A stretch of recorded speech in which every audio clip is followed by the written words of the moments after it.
Hey, what's going on everyone? MONADO Max here, and today we are going to be doing a series, potentially a series. It depends how well you guys respond to this video. We are going to be doing hot and spicy Nintendo takes. Now, a few days ago, I posted an image of myself saying that I needed help, and I wanted to hear your guys' Nintendo hot takes that you had in mind. And we got a lot of comments on both YouTube and Twitter. It was actually really hard to figure out a list of what we should show on here because there was a lot of good points, but we nailed it down because we obviously couldn't show everything because this would have made it a very long video. But I feel like this is going to be very interesting because we don't really see many channels out there talking about, you know, the hot takes of Nintendo, the controversial side, what needs improving, what sucks with Nintendo, all that type of stuff. So I thought this could be something very special here. And on top of that, I can share some of my opinions on what people feel on certain things, if in my opinion, if they're true or wrong, that type of stuff. I think this could overall be a really cool video. So starting off, we have one from editor Coleman here, who is a big Donkey Kong fan, who was talking about how Donkey Kong platformers have always been better than Mario's, even on the 64.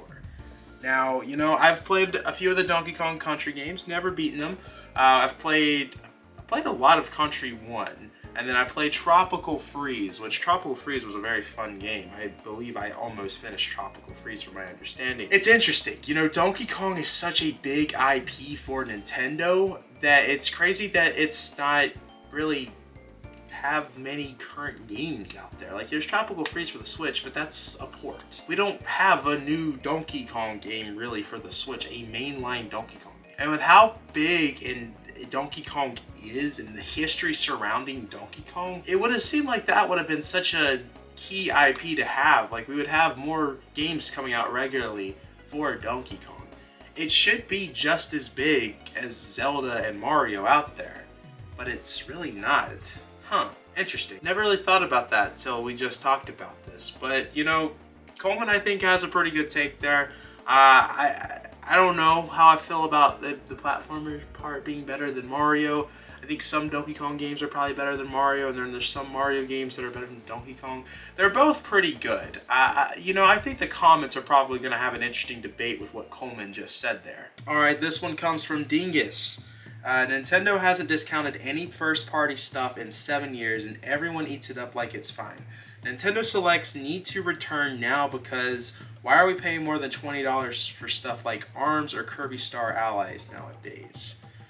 Well, I will say, Nintendo doesn't discount as heavily as some of these other companies do, but I have found during Black Friday, they do a lot of crazy sales out there. Well, I say crazy. At the time of that time period, it would be crazy since Nintendo, as you say in the tweet, doesn't take their games on sale very often. For example, Breath of the Wild and Odyssey, those games were $30 during Black Friday. And I noticed you mentioned stuff like ARMS and Kirby Star Allies. I think some of this stuff Nintendo just doesn't print anymore. The games might still exist for stores out there, pre-owned and stuff like that, but I don't think a lot of these stores regularly have brand new copies of ARMS sitting around, so that's probably why you're not seeing that game go on sale. I think the reason why some of these first-party older Switch games do not go on sale is because they just don't get printed like they used to. Therefore, they would just be wasting money printing more cartridges for a game that's not going to sell as well. Because cartridges cost way more, like way more than discs. That's why the Switch is such an interesting system to collect for, because you don't see restocks for games often because of the fact of it being a cartridge-based system. And Nintendo Selects, I think this is going to be the first Nintendo console that doesn't have any type of like Player's Choice / Nintendo Selects model out there, which will be, again, I think it just comes down to the fact that the system's cartridges and Nintendo doesn't want to pay more for a new updated cover, you know, new cartridges, that type of stuff.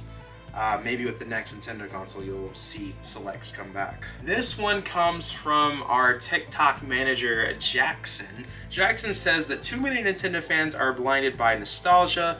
We should be able to admit, at least these days, that Mario 64 is not good. Ooh, okay. The movements are clunky and most of the levels are boring. Some of the stars are boring and frustrating to get as well. Ooh, okay, there's a lot to take right there. I think some of it has me like, ooh, this is a cold take, ooh. But then some of it's like, you know what, Jackson, that's got some fire in there. You know, you said some things that, you know, like Mario 64 is not a good game. At least that's how I take that tweet. In all honesty, I think a lot of people are going to get really mad, but I'm going to compare this to one of my hot takes with the Mario 3D games. I feel that Super Mario Odyssey is a very beloved game because of Mario 64. I think the way that Mario moves in that game, people are like, oh wow, this is like Mario 64 and Mario Sunshine. The nostalgia, it's so good, oh my gosh. I think that's one of the things with Mario Odyssey that I think a lot of people like. Listen, I'm not calling Mario Odyssey mid, I'm not calling it bad, I'm just not calling it the best Mario game out there. I see so many people say that Super Mario Odyssey is the best Mario game out there, and out of all the other 3D Mario games, I just disagree. I think some of the key elements of Mario Odyssey that's supposed to make it what people love don't get used enough to make it a special game, and that's just how I feel. I know a lot of people are going to heavily disagree, but you know, I'm gonna throw my hot takes in here. Mario Odyssey is not as great as what people think, and I think it's going to be one of those games in about 10 years from now, people are going to be like, you know what, Super Mario Odyssey isn't as great as we made it out to be. Still think it's a great Mario game. I put it like number 7 on one of my favorite Mario games of all time. I think it's a really good Mario game. It's just there's other 3D Mario games I would prefer to play. This one's coming from our Reddit manager, Luke, which I love what Luke has to say here because this is a very true statement. Nintendo fans complaining about bringing back series to not just play them. Very true. We saw this happen with Star Fox, which I guess, I don't know, Star Fox Zero was not the greatest game of all time, the controls were clunky, but it was one of those things that Nintendo fans were like, hey, we need to bring back Star Fox. Nintendo, bring back Star Fox. Please, Nintendo, bring back Star Fox. It gets brought back, and Nintendo fans are like that image with Patrick, where he's like, $2, I only have $2. And yeah, I think it's one of those things that Nintendo fans, they always are like, oh yes, bring back this game, please, please, please. Kid Icarus Uprising. You know, Kid Icarus Uprising sold pretty decent, I would say, but it should have sold better with how much of a support group there was of trying to bring back Kid Icarus. Metroid Dread, now, hold up, I know people are going to try to mix the narrative that I might be trying to say that Metroid Dread didn't sell well. Metroid Dread sold pretty decent numbers. I think it did over 3 million copies. That's pretty good for a first-party game for any company out there. But again, I feel like Metroid Dread, and I think Nintendo thought Metroid Dread would have done way bigger numbers for what the team out there of people just demanding for these games to come back. And this happens with a lot of other series out there.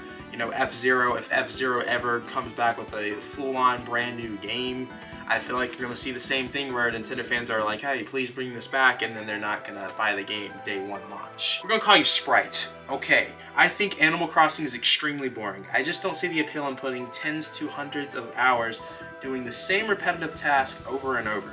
This is just my assessment from playing New Leaf for like 2 days and giving up. Yeah, I think what's interesting about this is you're playing New Leaf. A lot of people prefer New Leaf as Animal Crossing game.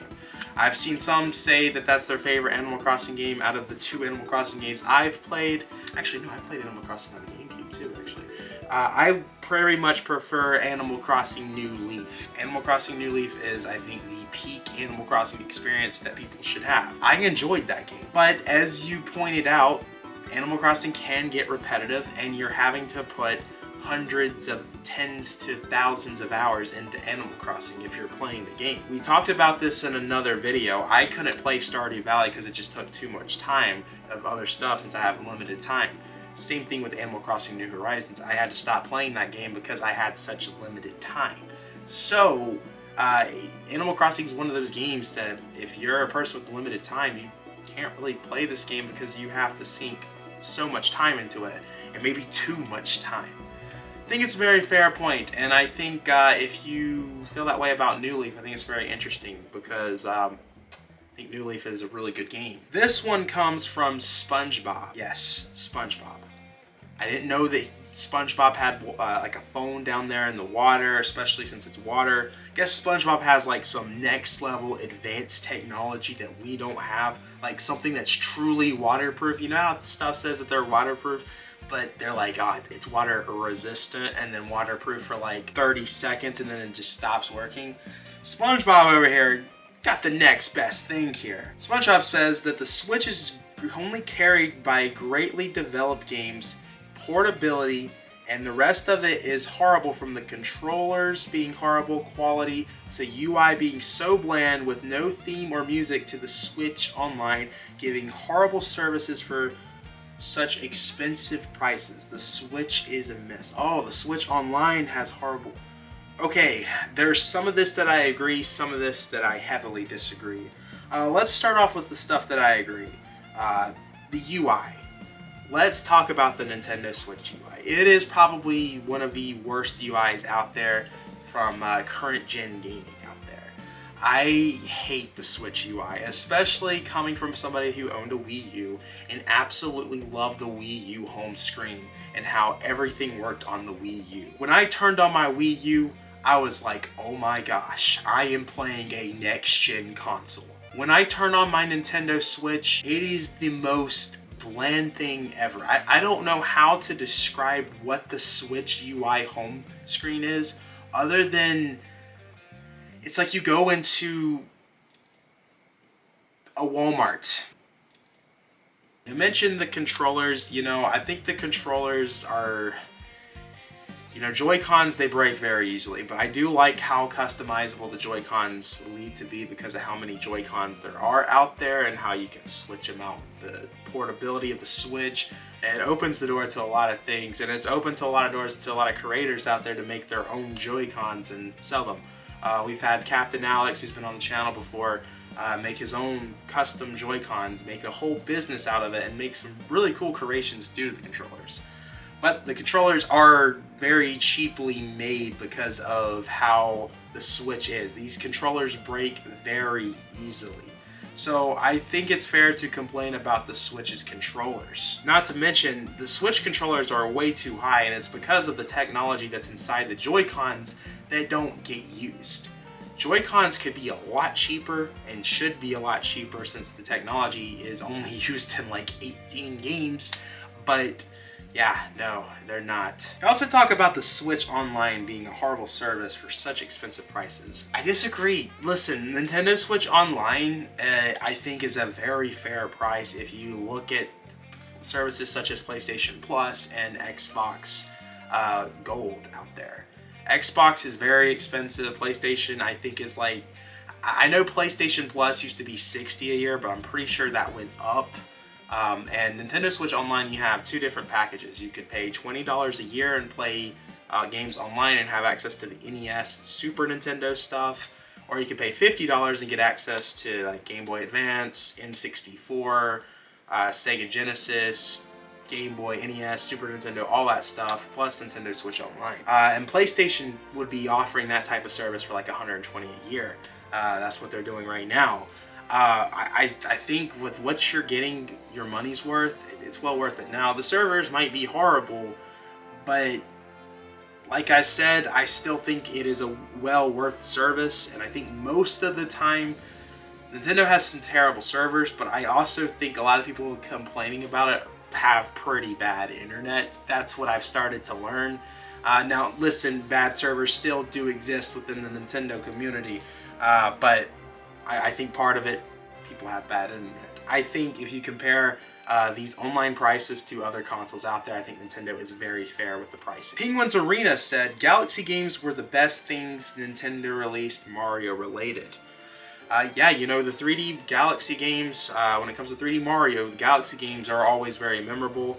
Mario Galaxy is such a classic game that a lot of people will never forget about, and has so many crazy moments in the Mario universe that I think that game, for what it did and just the creative energy in that game, very special. and it's so special that they made a Galaxy 2, which will probably be the only time we see Nintendo ever make a sequel to a 3D Mario game. Smash Melee sucks. Ultimate is the best Smash Bros. If you say otherwise, you are blinded by nostalgia.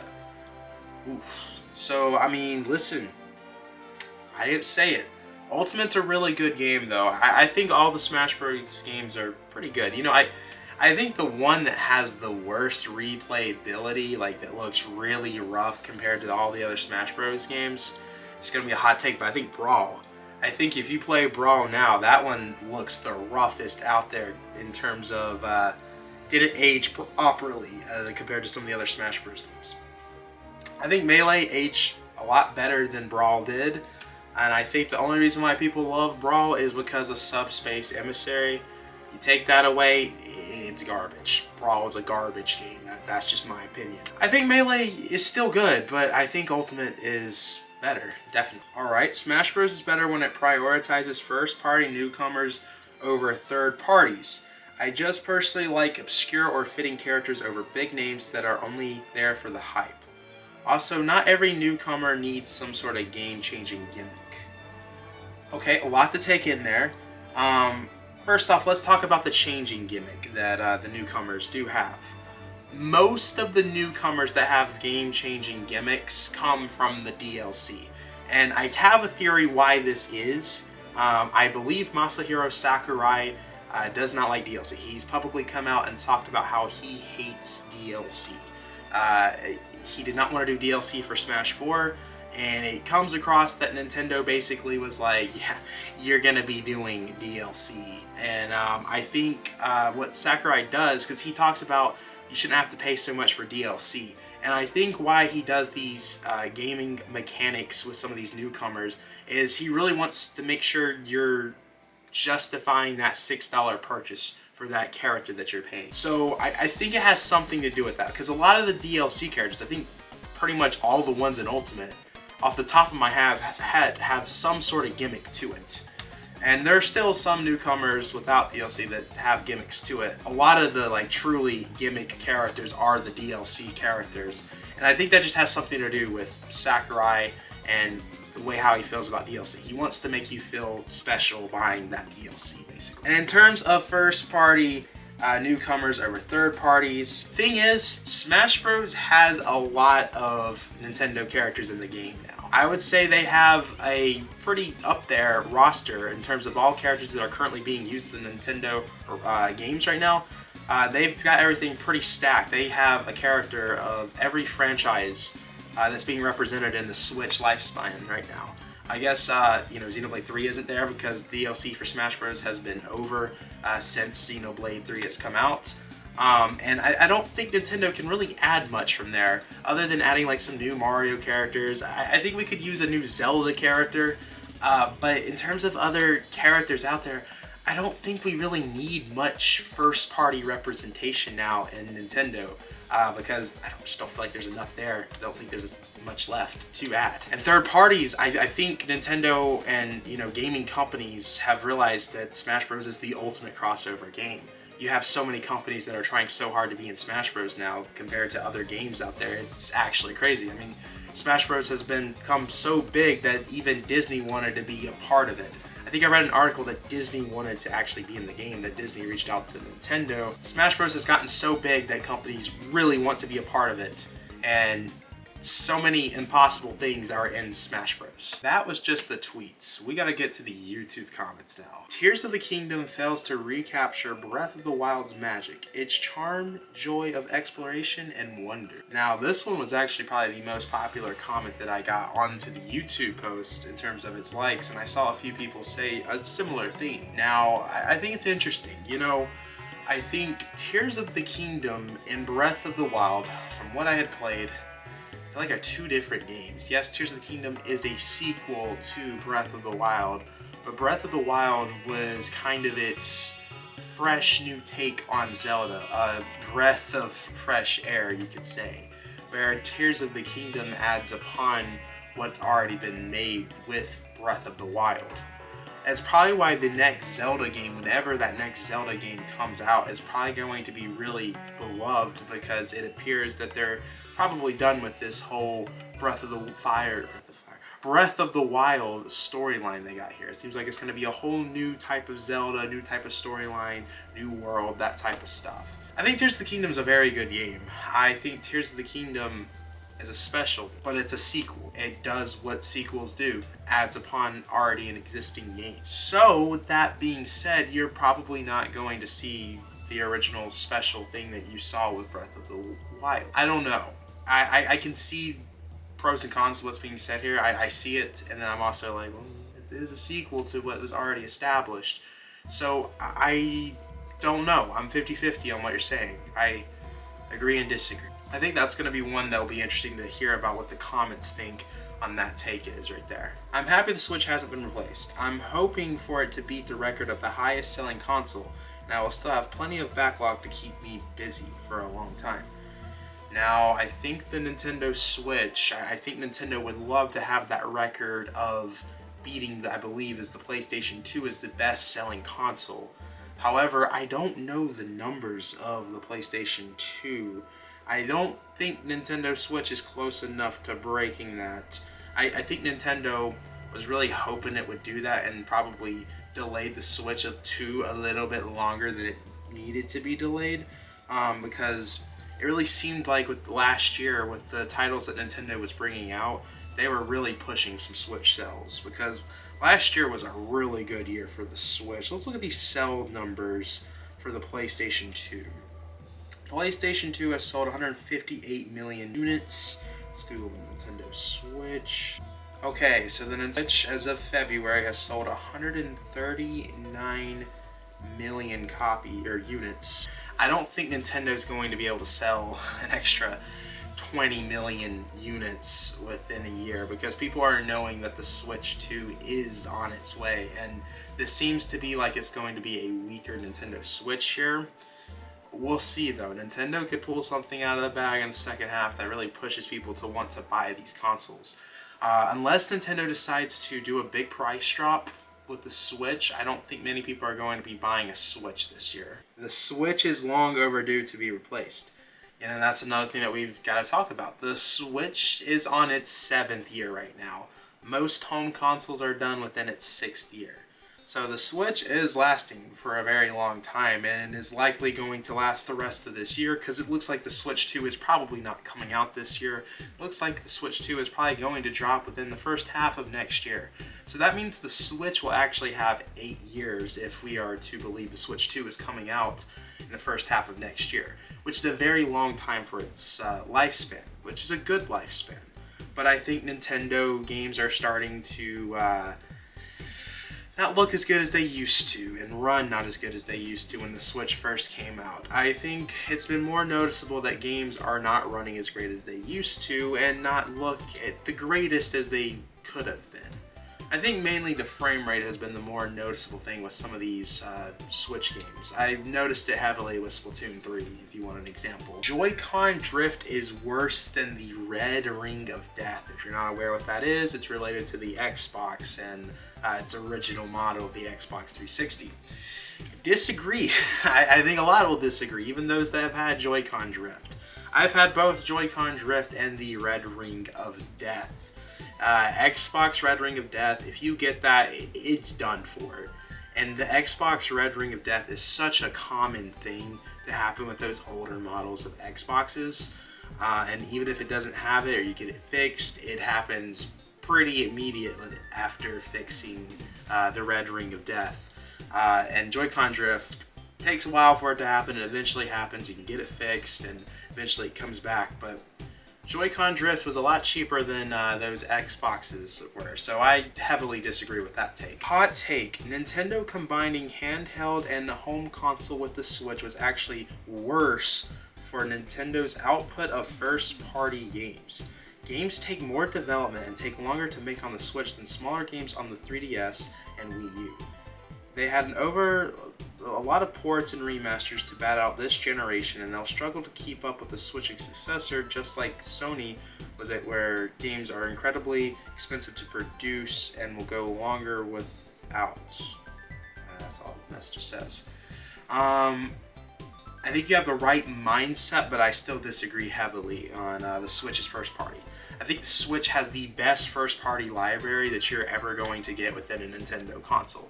You have so many original games that the Switch came out with on top of its remasters with the Wii U and the remakes that the Switch is getting. I would say the only time that we were heavily getting a lot of remasters with the Switch was in 2018 and then this year.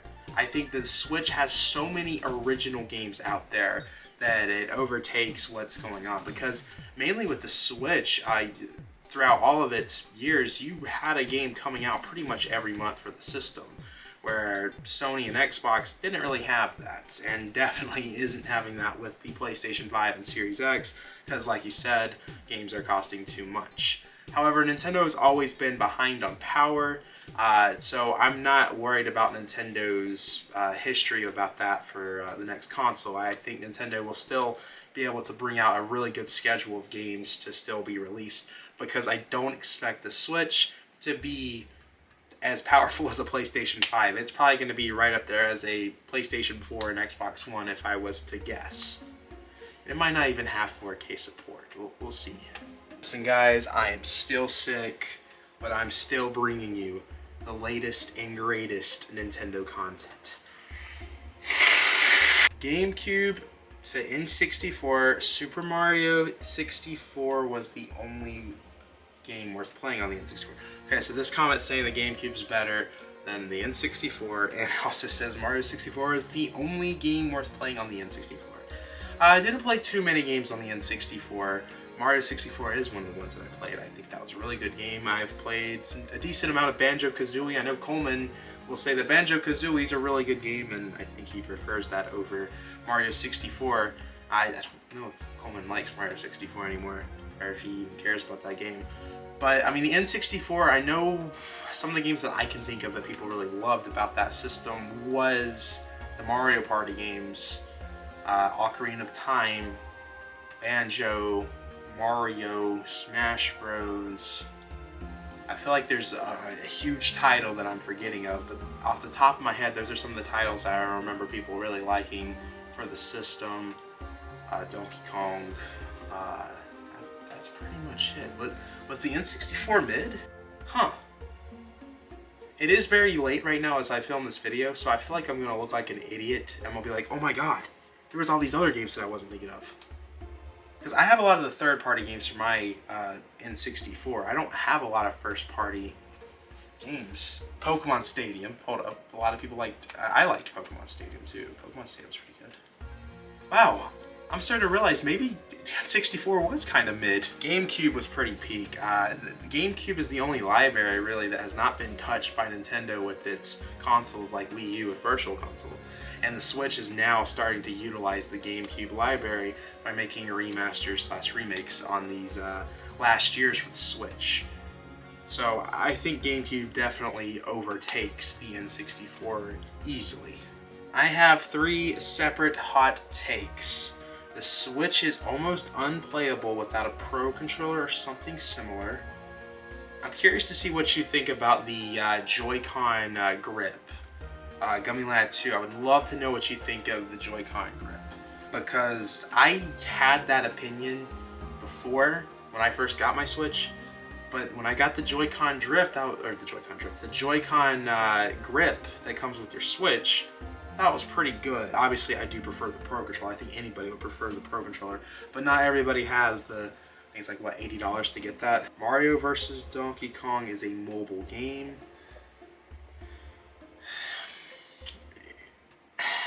It's short like a mobile game, I'll give you that, but I think it's a fun game. Super Mario, yeah, this is definitely a shot at me. I know Gummy Lad 2 only brings this up because of me. Super Mario 3D World is the worst 3D Mario game. If you guys don't know, I think Super Mario 3D World is a very good Mario game. It's one of my favorite games of all time, and if I change my mind all the time. I always say Galaxy's my favorite 3D game, and then I also put 3D World. I just have so many memories with 3D World. I think once you have a good amount of people with the multiplayer of 3D World, you're going to have a lovely time with Super Mario 3D World. Also think from a 100% standpoint of that game, when you're trying to 100% it, I think that is a really fun game to 100%. I think Galaxy's pretty fun to 100%, but out of all the other 3D Mario games, I don't feel like they're as fun to 100% other than those two games out there. So I love 3D World, man. I love it. I love 3D World. I also love its music, and I love the Mario Galaxy themes it has to it, because at the time, we see Mario Galaxy referenced heavily now in other games, but 3D World was kind of one of those games that was one of the first games to really feature a lot of stuff from Mario Galaxy after Mario Galaxy, because you had Rosalina in the game, you had a lot of levels that was referencing Mario Galaxy, you had Captain Toad, that was a reference to, you know, Captain Toad from Mario Galaxy. It just felt like a sequel to Galaxy 2 in a way, like, but not in the normal 3D Mario theme. It's hard to explain it. I loved Mario 3D World, especially it's like a whole nother game after you beat the game. It's special. I hope Nintendo keeps shutting down emulators. This self-righteous preservation take is old. Well, you know what? Miyamoto-san needs to get his money, bro. Have you seen the bread slices that Miyamoto has had to feed his family after all these fans pirating Nintendo games? Miyamoto is not able to feed his family, my friend. Miyamoto has literally had to whoosh that bread. I mean, look at that bread. Look at that bread on screen. That's what Miyamoto has to eat every single time that someone pirates a Nintendo game. And him and his family, they're starving right now because you Nintendo fans are just not willing to pay the $300 of whatever game you're trying to buy that you can't buy anywhere else other than the actual console that it comes from. You gotta buy the console and the game because Miyamoto, him and his family, man, I don't know how Miyamoto is going to get through this, but at least now, with all these emulators going away, Miyamoto and his family can finally eat. This last one, I think a lot of people are going to get mad with, but let's put it in here anyways. Fire Emblem Engage is a better game than Fire Emblem Three Houses. And you know what? I agree. Fire Emblem Engage reminds me of old Fire Emblem. When I play Fire Emblem Three Houses, what I get out of that is if Nintendo was to make a Persona game with the Fire Emblem battle system with Harry Potter elements into it. That's what Three Houses was to me. Three Houses isn't bad, but to me it's just the most different Fire Emblem game. When I look at that, that's not Fire Emblem. So, you know what? I think Fire Emblem Engage is a really good game. I think it's really underrated, and I think a lot of people hate it because it wasn't Fire Emblem Three Houses. It didn't have that Persona, Harry Potter, exploring the monastery themes to it. It was just classic Fire Emblem, and I think a lot of people started the Fire Emblem series from Three Houses and will never understand why Engage. It's actually a pretty good game because they're not used to old Fire Emblem. They don't know what old Fire Emblem is like. It's unfortunate because a lot of people hated Fire Emblem Engage, and we're probably going to be stuck with the type of system that Three Houses had going forward with all its Fire Emblem games. But it was cool to have one more Fire Emblem game like the old days. Guys, that was the hot and spicy takes that we had for Nintendo. I want to know, what are your takes on some of the stuff that we talked about? Do you agree or disagree with some of the stuff that we talked about? Leave a long comment on what you agree and disagree, because I feel like there's a lot in here that some will be like, ooh, that's a rough take, Max, or you might be like, ooh, that's a pretty good take, Max. That comment was a horrible take. That comment was a really good take. Let us know in the comments down below. And let us know if you want to see this as a series. Maybe every other month we do something like this. I don't know. I don't see many people doing stuff like this, and I think it could be something cool to hear your guys' input, to get your guys' response and my responses. I don't know. I think it sounds cool, but let me know in the comments down below. Make sure to backslash that subscribe button, because my voice, it's changing. I can feel it going out on me right now. So I need to be done talking, and I have work tomorrow morning, and it's already past midnight, and that bed is looking very comfortable. So I just need to shut up and finish this outro. Backslash the subscribe button, check out the Twitter, check out the Instagram, become a Monado Marine, $5 a month, helps out the channel in ways that you'll never understand. Really though, if you have the money, do it. If not, don't become a Marine. Don't. Monado Max channel is not that important. Don't waste your money if you don't have the money to begin with. Anyways, we will see you guys in the next video. Do I have anything else to say? I think that's it. Let's get some rest.